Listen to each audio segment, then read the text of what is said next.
This was important to me, and I'm trying to figure out why, okay? These people were important to me. People? Who are these people? Like, I saw a letter from a woman. Who was that? That was my writing teacher.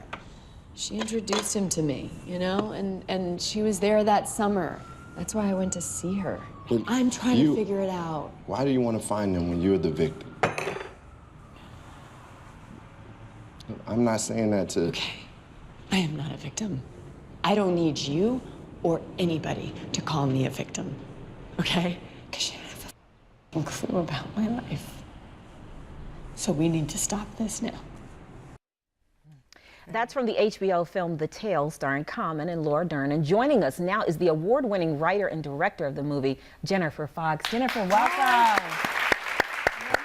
Jennifer, this is based on your life. It's based on a true story. At what point did you decide that you were ready to have this story come out of the darkness and be told in this manner? It's such a powerful movie, but sometimes very tough to watch.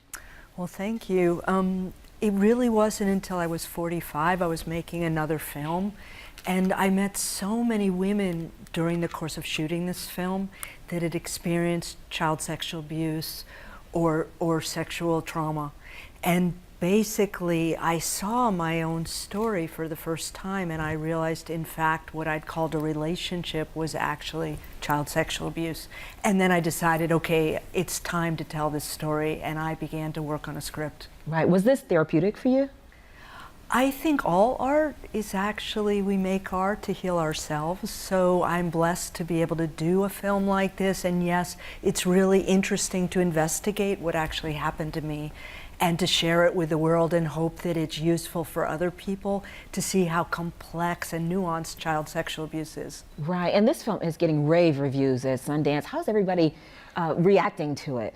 Amazing. I mean, I just got off the phone with several interviews, and people actually don't want to let me go. They just want to talk and talk. I've never had interviews like that before. Do you think because of the movement, the current hashtag, you know, Me Too movement, do you think that the timing of this movie coming out and what's going on in our culture, like, it's a time for a movie like this? It is time. I mean, if it hadn't been for the Me Too movement and Time's Up, I don't think we would be ready. But now that everybody has really admitted that this is happening all the time to many, many women, and not just now, but for generations, people are ready to really talk about what happens in the lives women lead.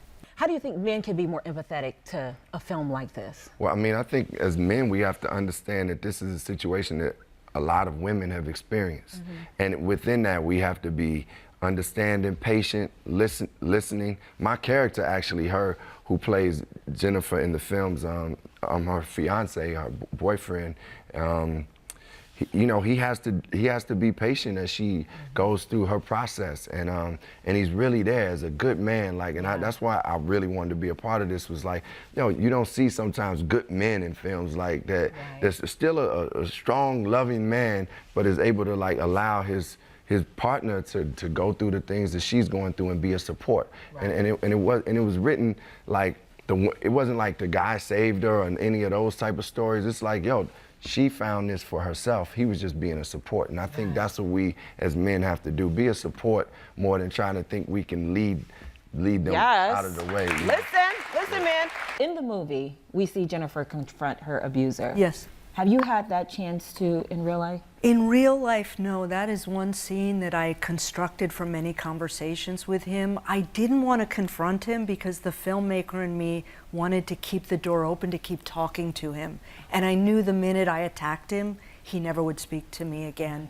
But I did speak to him many times and learned quite a bit about him that helped me build the character. Okay, what were those conversations like? Because without telling away the movie, but I mean, when you were young, when you were 13, he provided the love that you were missing and thought you needed, right? Exactly. When you realized at 45 that that was terribly wrong, right, and you decided you wanted to have a conversation with this man who stole your virginity, how did that conversation go? Well, for me, I was really curious why and how he saw this 13-year-old girl, and I looked like I was 9. And like a little tomboy, how he saw this person, not Lolita, as somebody who would be interested in. So I really wanted to ask him about his history, his family history, and I learned that he had a really troubled background, despite the fact that he was a celebrated athlete. This is really typical that in the grooming process that a perpetrator who sexually abuses is not someone that looks bad or mean or evil. He looks like anybody, and often he's very well esteemed in the community, often in sports or in any job, and he's not visible. The media would like to make him seem like, oh, we will recognize those who abuse. No. Right. Have you forgiven him? I think so. I think I understand that he's really damaged. Okay. And nevertheless, I would love to stop anyone who is going to do that to any child. Right, right. And this movie is also about the relationship between mother and daughter, too. Exactly. You see a lot of that on screen. Talk about that. Well, the whole reason I decided to tell this story at this time was that my mother found something I wrote for English class that I called The Tale. And it was, in fact, a thinly veiled, true account of what happened with this coach. She found it when I was in my mid-40s, freaked out. It confronted me, and I admitted that it happened. And then she told me, "Well, you have to make a film. If you're not going to get him, then use your talent, make a film, and help the world." And so my mother became a partner in this journey of researching the film. She really wanted me to face the hurt that I had gone through, and she felt that making a film would help me do that. And I have to say, I learned a lot from her about mothering, because I'm 58, my mother's in her late 80s, and she was still in there trying to help me heal, to get better, even if it made her look bad. Right. She was in there mothering me even at this late age. I was going to ask you, there was never a point when this was happening when you were younger that your mother had a clue that this wasn't right? You know, when... Was there any heads up? Oh yeah, if you watch the film, Yeah. my mom suspected... I'm trying not to give it away. I'm like, we're saying too much, Val. My mom suspected, but because of my age, it was 1973, and my mom was a typical housewife. And here was this famous athlete, you know, picking up her daughter, and she ran to my father, and my father basically said, "You're being hysterical," as men can do to women. And, you know, here's this great man who's giving your daughter attention, who thinks she's special. What's wrong with this? And so she stuffed it down, as many women did at that time, and followed her husband. And in fact, it happened under her nose. Look, the reality is you can be a good parent and bad things can happen to your children. The thing is really to be there, to talk to them, to always be there no matter what. Even if your child grows up like me and is 45, and needs her mother's support now.